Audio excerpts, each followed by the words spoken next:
가지를 느꼈습니다. 첫 번째는 다음 주에 나도 주황색 양복 입고 와야겠네. 오늘 뭐 주황색 옷 입고 오니까 사진 찍고 막 이렇게 다 하시고, 저는 매주서도 아무도 사진 안 찍어주더라고요. 다음 주에 제가 주황색 입고 와서 사진 한번 찍게 됩니다. 두 번째, 오늘 상당히 이 진지하게 찬양을 다들 이렇게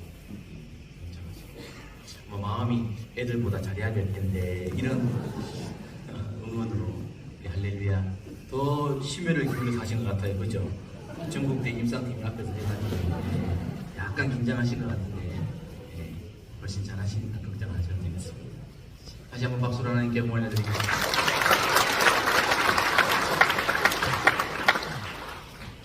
오늘 새 시대 새 부르심이라는 제목으로 함께 말씀을 생각해 보도록 하겠습니다. 오늘 본문 말씀에서 예수님이 의미심장한 말씀을 네 가지를 연이어서 말씀하십니다.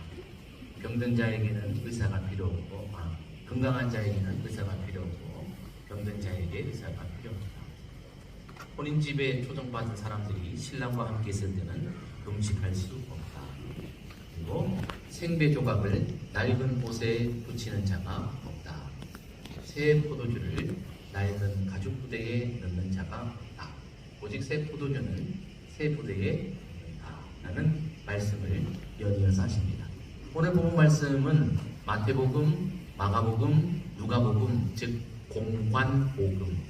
성경에는 복음서가 4권 있습니다. 마태, 마가, 누가, 요한. 중에 마태복음, 마가복음, 누가복음 3권을 공관, 같은 관점에서 보는 성경, 공관복음이다. 그렇게 이야기하는데, 오늘 본문의 내용은 이 앞뒤 연결되어져 있는 두 단락이 마태, 마가, 누가복음 공이 함께 한 자리에서 있었던 사건으로 우리에게 가르쳐 주고 있습니다.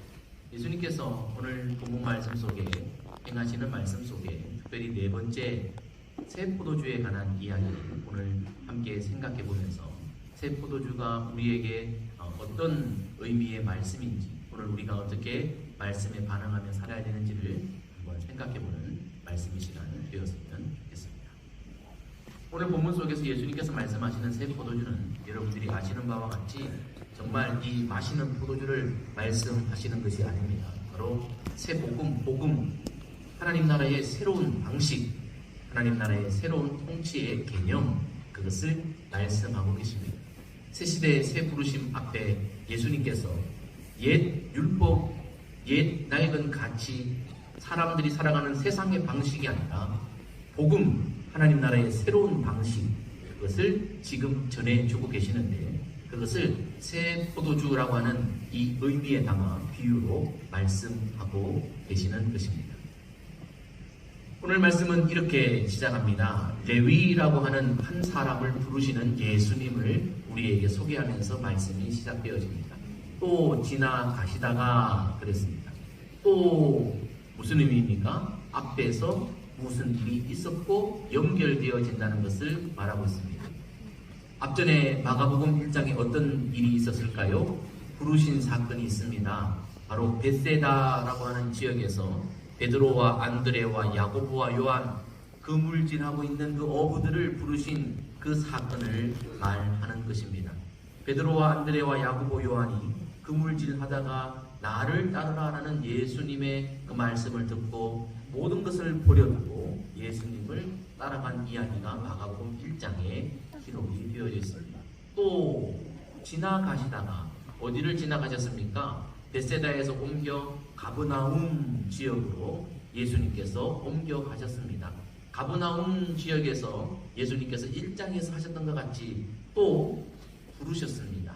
누구를 부르십니까? 이번에는 알페오의 아들 레위라고 하는 사람을 불렀습니다. 그가 세관에 앉아 있었는데 그에게 말씀하셨습니다. 나를 따르라. 오늘은 부르심의 이야기로 이 이야기가 진행되고 있습니다. 그런데 이 부르심의 이야기가 좀 의아합니다. 왜냐하면 예수님께서 부르신 이 제자들의 면면이 그렇게 우리에게 매혹적이지 않기 때문입니다. 당시 우리 시대의 이 사고방식과 견주어 봤을 때 그들이 그물질하는 어부였습니다. 아주 평범한 사람들입니다.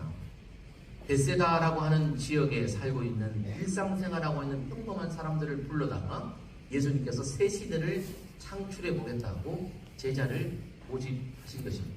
아니, 새 시대 새 역사를 창조하려면 무엇인가 사람들이 볼 때도 저들 정도면 무엇인가 큰일 할 수 있겠구나, 저들 정도면 기대를 가져도 되겠구나 하는 그런 사람들을 부르지 않으셨습니다.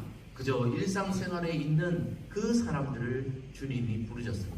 그런데 부르다 이제 부르는데 세리를 부르신 거예요.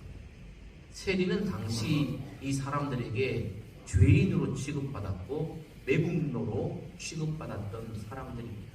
세리는 함께 할 수 없는 창기와 같은 존재들이 바로 세리였습니다. 예수님 사람 보는 안목이 저렇게 떨어지시는가? 어찌해서 불러도 저런 이들을 부르시는가?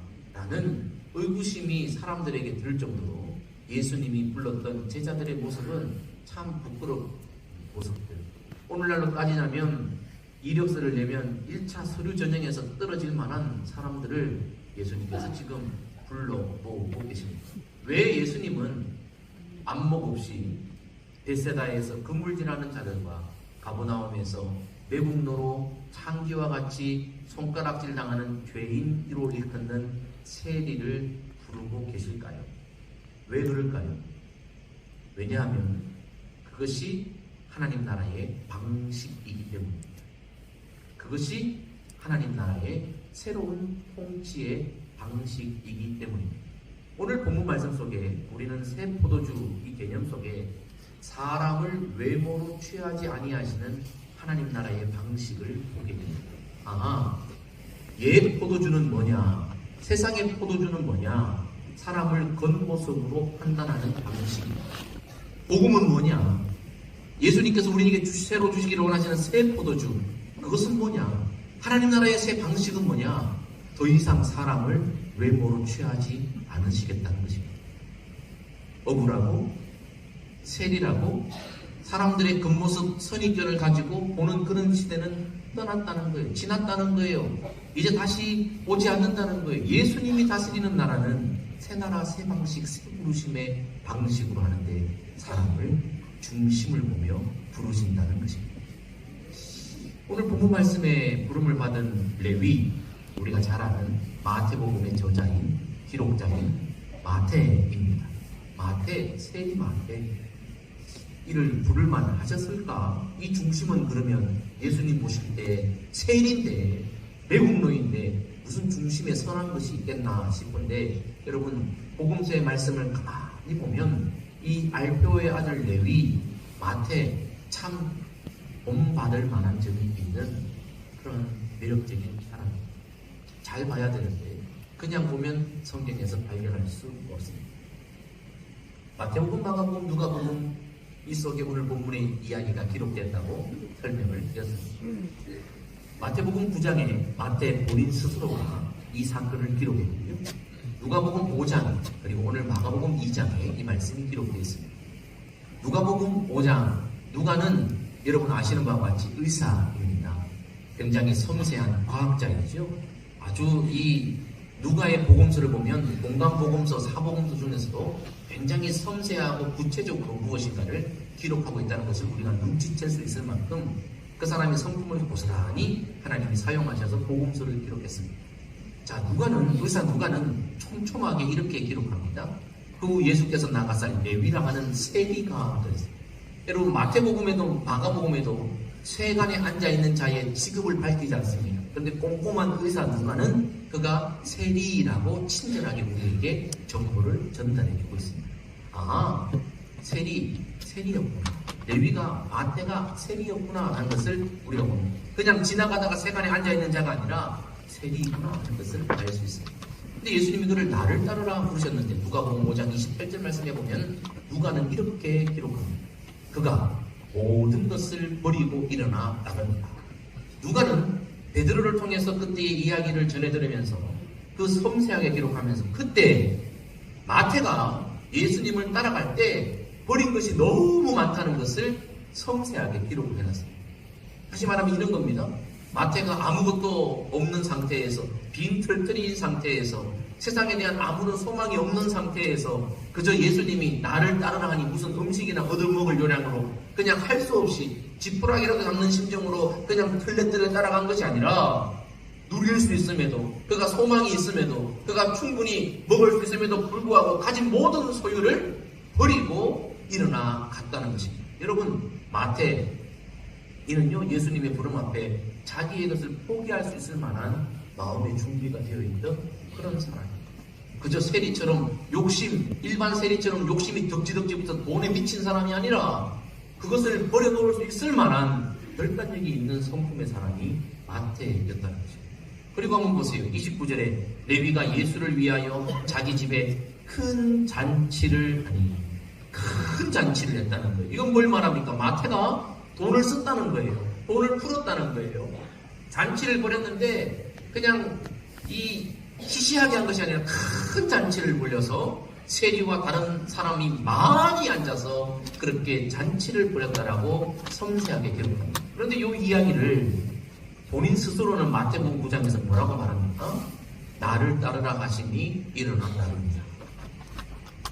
마태가요, 겸손한 사람이에요.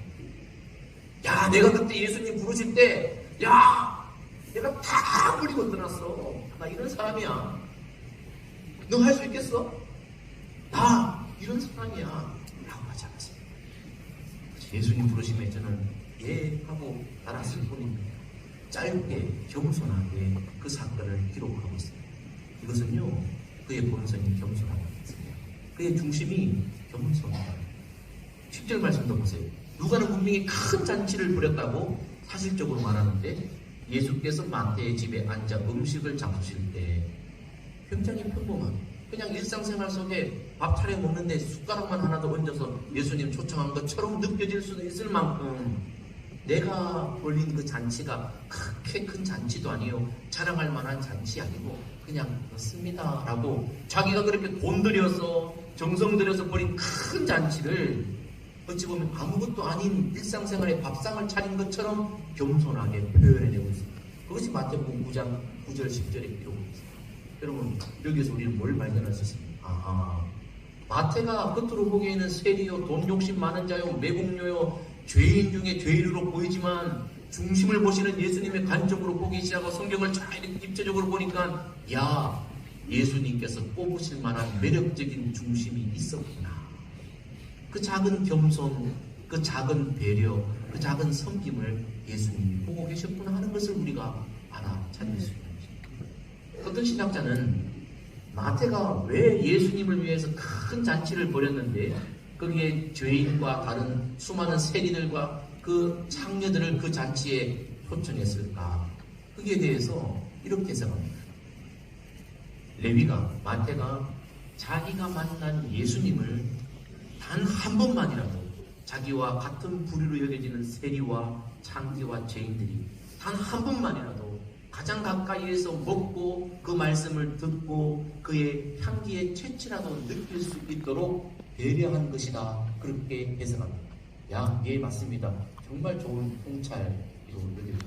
마태는요, 자기뿐만 아니라 다른 사람을 염려해주고 배려해줄 수 있는 그런 성품의 소유자였음을 우리가 알 수 있습니다. 그저 사람의 외형의 눈, 세상의 방식, 낡은 포도주의 방식, 그 방식으로 보면 세리요, 죄인이요, 매국노요, 지밖에 모르는 그런 사람이지만 예수님 나라의 하늘나라의 새 포도주의 방식으로 복음의 눈으로 그를 보기 시작하니 그 중심에 무한한 가능성이 보였다. 예수님이 그를 부르신 것이죠. 오늘 본문에서 예수님이 새 시대, 새 부르심으로 새 사역을 시작하시면서 예수님은 이 땅의 방식이 아니라 하나님 나라의 방식, 즉 새 포도주의 방식으로 일하고 계시다는 것을 우리가 알 수 있습니다. 더불어 본문에서 예수님이 말씀하시는 새 포도주의 의미는 무엇일까요? 그것은 교만과 정죄함이 아닌 용서와 회복의 방식을 말합니다. 세상의 방식은, 옛 포도주의 방식은 교만과 정죄로 가득 찬 방식일 뿐입니다. 그러나 예수님의 복음의 방식, 하나님 나라의 방식, 새 포도주의 방식은 용서와 회복의 가치라는 것입니다. 오늘 본문 말씀을 보십시오. 레위를 부르시는 그 부름 앞에 바리새인 서기관들이 예수님께 빠져 묻는 거죠. 저 세리를, 창기와 같은 저 죄인을 어찌 예수님 부르시어 같이 먹고 마시는가? 떼거지로 불러 어떻게 저들과 먹느냐라고 말합니다. 여러분, 그 질문을 성경은 이렇게 기록합니다. 어찌하여 세리비 죄인들과 함께 먹는가? 이 바리새인들을 본받아 18절 말씀에 보면 어떤 이들이라고 되어 있는데, 마태복음에 보면 요한의 제자들이라고 말해주겠습니다. 어쨌든 그들이 또 예수님께 와서 어찌하여 당신의 제자들은 금식하지 아니하는가? 라고 말합니다. 이 묻는 질문의 뉘앙스가 여러분 의미가 정말 몰라서 정말 궁금해서 하는 말입니까? 어째서 그렇게 하시는지요? 정말 궁금해서 하는 말입니까? 아니요. 삼척동자도 다 합니다. 이들이 이렇게 묻는 건 의도가 있어요. 뭐예요? 왜 그렇게 하지 않느냐? 라고 틀렸다고 지적하고 정죄하는 것입니다. 맞습니까? 우리는 의롭고 깨끗하고 거룩하고 구별되어서 저런 세리, 저런 죄인, 저런 창녀들과 가까이 하지도 않고 더럽히지도 않고 우리는 순결을 지키고 있는데 어찌해서 당신은 저렇게 더러운 자들과 함께 친구가 되어 먹습니까? 라고 비난하고 정죄하는 것입니다. 우리는 경건해서 일주일에 2번씩 금식하는데 어찌해서 당신과 당신의 제자들은 먹기를 탐하며 어떻게 금식을 하지 않습니까? 어떻게 그렇게 불경건하고 의롭지도 못합니까? 라고 비난하고 정죄하는 것이 첫 번째예요. 두 번째는요, 이 질문 속에 뭐가 보입니까? 교만입니다. 여러분, 분명한 사실은 비난하고 정죄하고 판단하는 것은 반드시 교만한 마음이 들어 있습니다. 저도 여러분들도 마찬가지입니다. 무엇인가를 우리가 판단하고 무엇인가 진단하고 무엇인가 비난하고 정죄한다면 그 속에 반드시 우리 안에 교만한 마음이 있는 것입니다. 여러분, 지금 이 바리새인들, 구별된 자, 분리된 자, 선택받은 선민, 유대인들 선민, 선민으로서 자부심을 가지는 것은 참 좋습니다. 자부심, 자긍심, 자존감, 하나님 앞에 부름받은 존재야. 자부심 가져야 되죠. 그런데 여러분, 자부심이 지나치게 되면 자만과 교만으로 빠지기 쉽습니다. 이것을 경계해야 해요. 이것을 경계하고 다스릴 수 있는 사람은 성숙한 사람이요, 자부심을 지나쳐 교만과 자만으로 내버려두는 사람은 성숙하지 못한 사람입니다. 오늘 본문의 바리새인들과 유대인들은 비난하고 정죄하면서 자기의 교만을 우리에게 보여주고 있습니다. 왜 그렇습니까? 그것이 사람들이 사는 방식이기 때문에. 상대방을 비난하고 정죄하면서 끌어내려야 내가 반대급으로 올라가게 돼. 나는 의롭고, 나는 거룩하고, 나는 경건하고, 너는 추하고 더럽고 죄인. 그것을 끊임없이 되새기면서 나 잘하고 있어. 도덕주의적 자기의 자부심에 빠져 그렇게 자기 의가 뻥뻥 묶여있는 사람으로 변질되기 시작하는 것입니다. 이것이 세상의 방식입니다. 주님은 그것을 우리에게 말씀하고 있지 않습니다. 어떤 분이 이 본문의 일련의 사건들, 바리새인들의 이야기들을 보면서 이렇게 해석했습니다. 원죄보다 무서운 것이 정죄다. 여러분, 하나님이 보실 때 원죄가 심각한 것일까요? 정죄가 심각한 것일까요?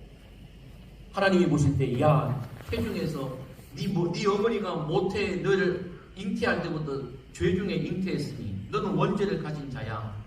아담과 하와가 죄를 지었지 너는 죄를 가지고 난 자야. 너 정말 심각한 죄인이구나라고 원죄를 가지고 있는 인생을 보시는 하나님의 마음, 눈과 자기 의에 꽉 묶여서 자기는 의롭고 자기가 하는 생각은 다 옳고 자기 말은 다 완벽하고 다른 사람이 하는 일은 다 못나고 죄고 의롭지 못한 사건이라 생각하고 비난하고 정죄하면서 자기 교만과 자기 거만에 빠져있는 그 정죄함을 행하는 자들을 보시면서 예수님, 하나님이 어떤 죄가 더 중하다, 어떤 죄가 더 심각하다고 여기십니까?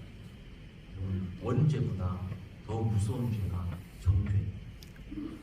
우리는 이 사실을 본문 말씀 속에서 알아요. 세상의 낡은 포도주는 원죄를 따져보십니다. 그런데 여러분, 사람들은 그 원죄를 딛고 자기가 구별된다고 하는 사람들을 정죄하는 거예요. 그 정죄는 하나님 나라에 가시기 바랍니다. 예수님이 죄를 지적하긴 하셨지만 정죄하며 그들을 지옥으로 몰아가지는 않았습니다. 그들을 정죄와 원죄에서 풀어 자유롭게 가시기를 원하셨다는 것입니다. 여전히 옛 포도주의 방식으로 살아가는 자들은 정죄하기를 좋아하는 것입니다. 끝으로 드러나는 것이 우리를 예배해 주는 것이에요. 여러분, 규모 있는 교회, 좋은 교회 다니시니까 자부심을 가지시되 교만하지는 마십니다. 여러분들이 큰 교회 직분자라고 여러분들 믿음이 저절로 큽니까? 작은 교회, 규모가 없는 교회에 다니시는 그런 분들은 여러분보다 믿음이 못하신 분이 아니요. 자, 한번 생각해요. 제가 이제 50밖에 되지 않았는데 내가 규모 있는 교회, 좋은 교회에 있는 목사라고 내가 이 땅에서 제일 거룩하고 의롭고 제일 내가 완벽한 성품의 사람이라고 내가 헛되고 다니면 하나님 뭐라고 그러시겠어요?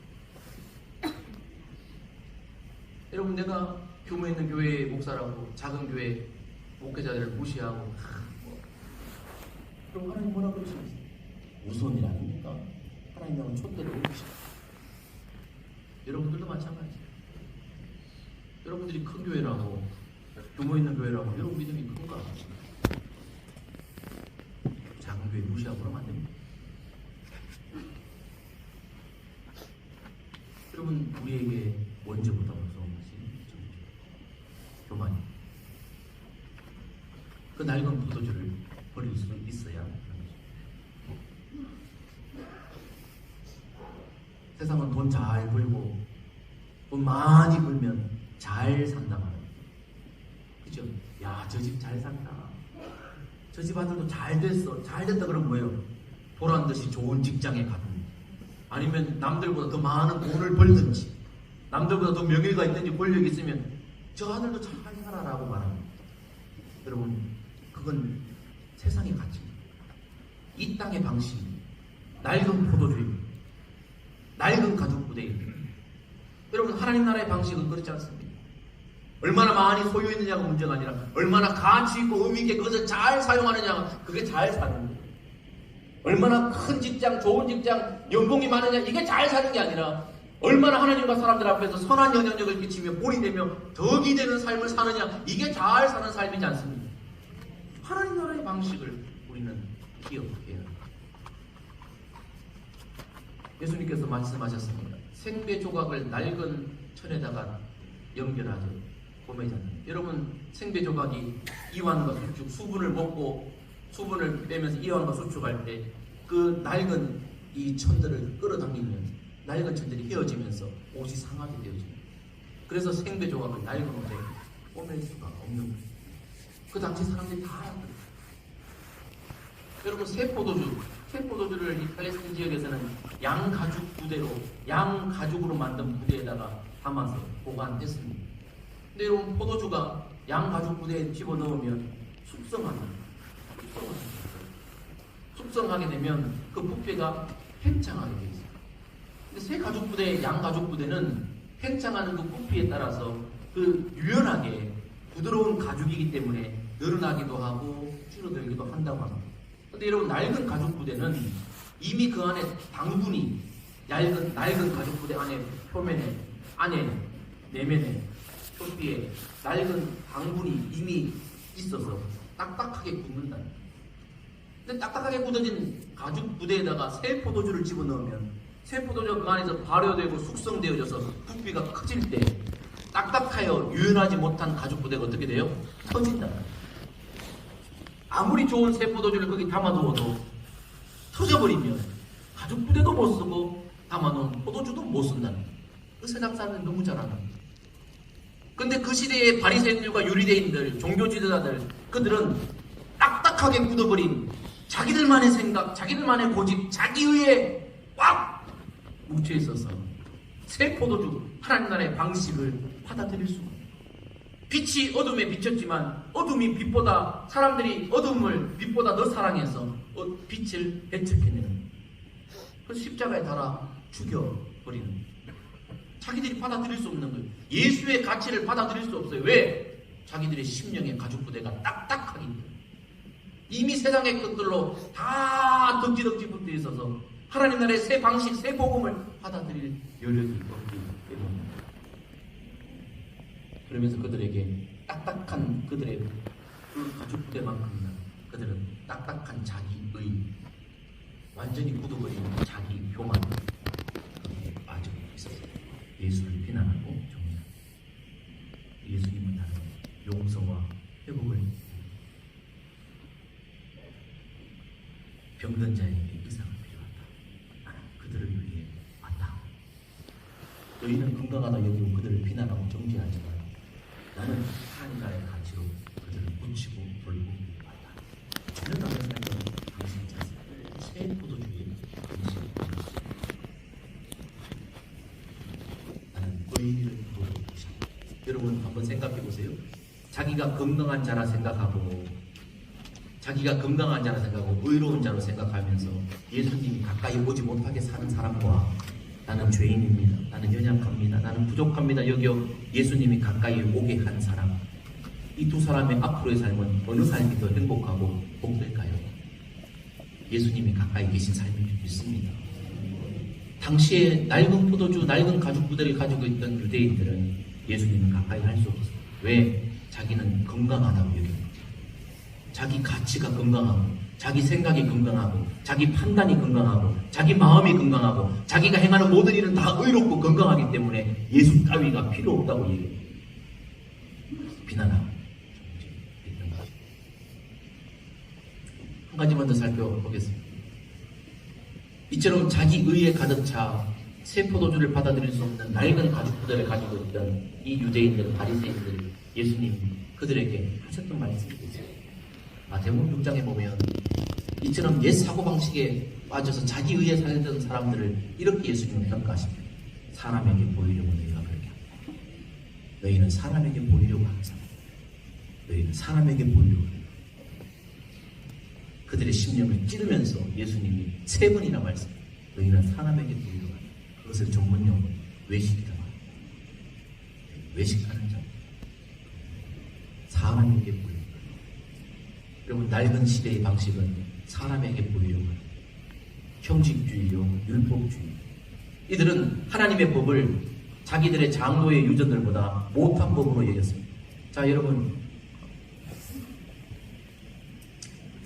팀 켈러 목사님이 당신을 위한 로마서라고 하는 책에서 당시 바리새인들의 삶들에 대해서 이렇게 이야기하고 있습니다. 자신들만 선택받았다는 자기 만족적인 오만함의 근거가 되어 선민의식이 자라나는 토양이 되고 말았다. 하나님과 그들 사이의 관계가 겸손한 기쁨이 아닌 교만의 근거가 되고 만 것이다. 이들은 자신들이 도덕적이라는 데서 자신의 가치를 찾고 스스로 만든 규율들을 준수함으로 구원받을 것이라고 생각한다. 행위가 중요한 이유는 그것이 구원을 위한 근거이기 때문이 아니라 당신에게 구원받은 믿음이 있음을 보여주는 증거이기 때문이다. 여러분, 당시 이들은 큰 오해를 했습니다.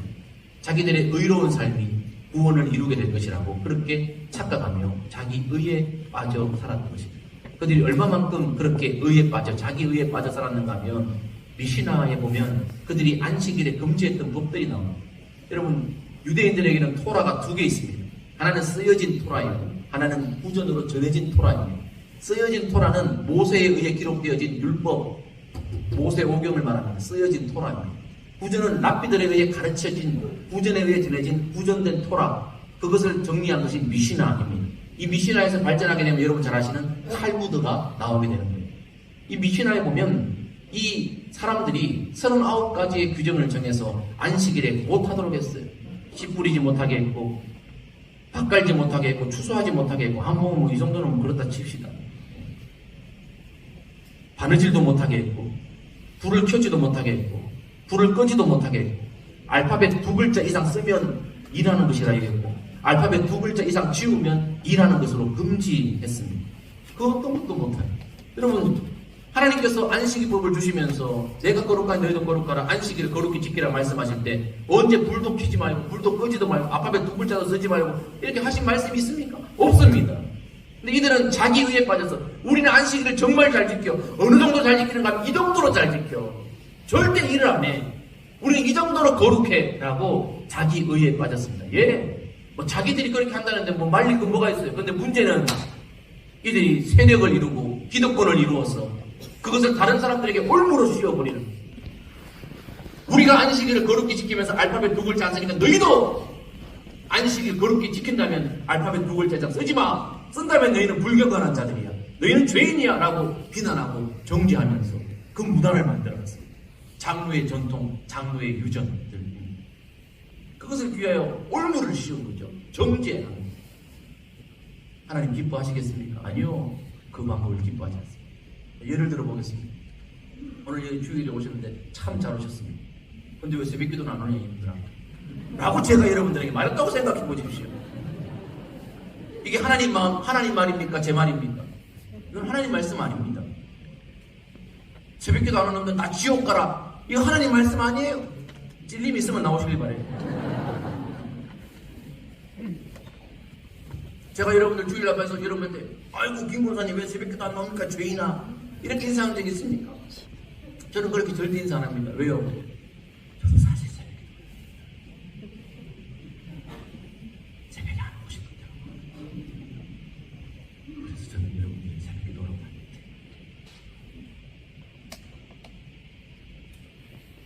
여러분, 새벽 기도가 우리의 믿음의 척도입니까? 새벽 기도 가가지고 누가 왔나 안 왔나? 에이씨 바빠서 또 안 왔네. 진짜 내가 알아봤어. 집이 잘 안 될 때부터 알아봤어.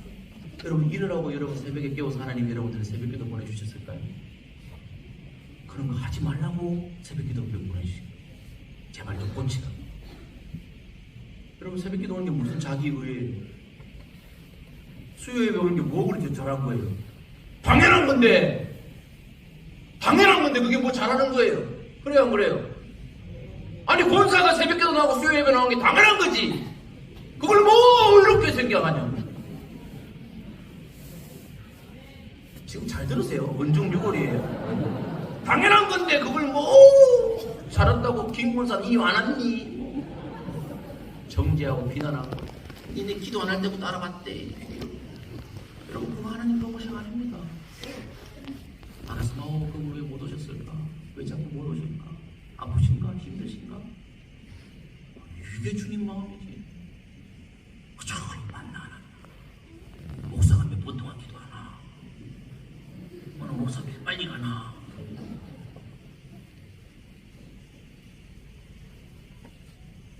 낡은 가족들, 새 시대의 새 부름에 합당한 방식. 여러분, 그런 율법적인 것 가지고 올무를 씌워서 비난하고 정죄하고, 여러분, 그렇게 카르텔을 이루어가지고 확 세력을 교회 안에서 자기들끼리 모여가지고 다른 사람들 비난하고 정죄하고, 자기 방식대로 따라가면 품어주고 자기 방식대로 안 하면 배척하고. 이거는 여러분 새 포도주가 아니고 새 가죽대가 아니고 하나님 나라의 방식이 아닌 거예요. 하나님 기뻐하지 않습니다.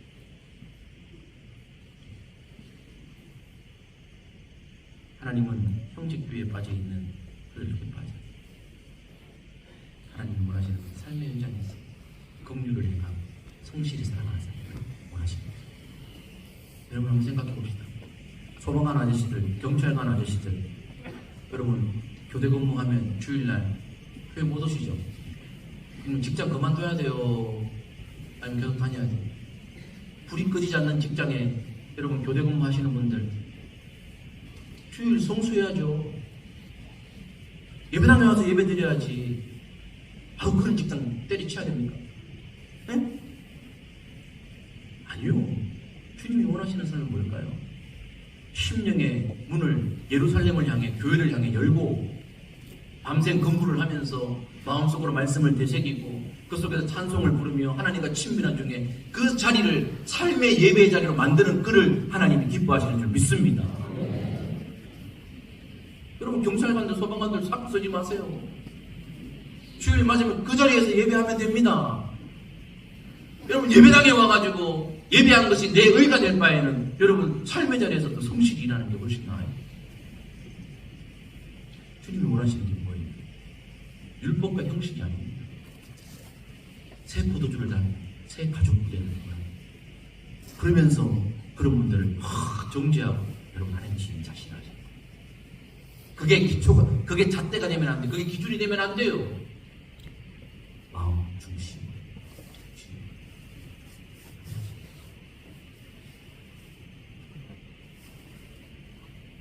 같이 한번 읽으면서 말씀 정리합니다. 시작. 생배 조각을 낡은 옷을 붙이는 자가 없나니 새 포도주를 낡은 가죽 부대에 넣는 자가 없나니 오직 새 포도주는 새 부대에 넣느니라. 아멘. 주께서 사랑하시는 성도 여러분, 우리의 잘못된 옛신앙, 비난과 정죄, 그리고 딱딱해져 굳어진 마음들, 새 시대 새 부름 앞에 주님의 은혜로 변화되기를 갈망하는 우리가 되기를 주의 이름으로 축복합니다. 우리의 심령이 새 무대가 되어져 주님의 새로운 일에 귀하게 쓰임받는 우리와 우리 교회 되기를 주의 이름으로 축복합니다. 함께 자리에서 일어나셔서